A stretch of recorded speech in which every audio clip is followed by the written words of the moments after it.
Charles Falco infiltrated the Vagos, Mongols, and Outlaws. He was an ex-con who went in undercover to help the ATF infiltrate 3 of the biggest 1% outlaw motorcycle clubs in the world. He was reportedly earning $500,000 a year, manufacturing and dealing hundreds of pounds of narcotics. He worked for some very powerful Eastern European mobsters, but eventually hit rock bottom after getting addicted to his own supply. Eventually, the DEA raided his Southern California home and gave him a choice: face 22 years in prison without parole or become an undercover informant. He chose the latter.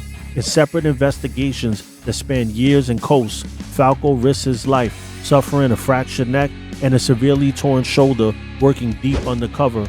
Falco often hid his audio recording device in his underwear. The tactic worked, and he was able to gather years of evidence without his cover ever being blown. Falco spent almost 3 years infiltrating the Vagos and rose to second in command of the Victorville, California chapter.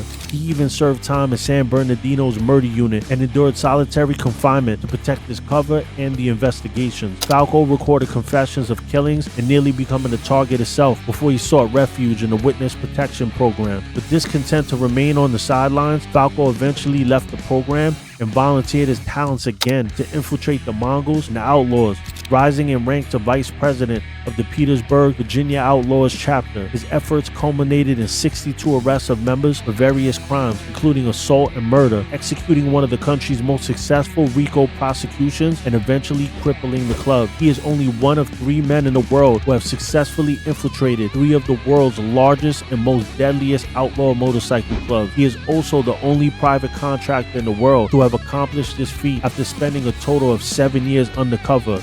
These days, he lives out his life in the witness protection program.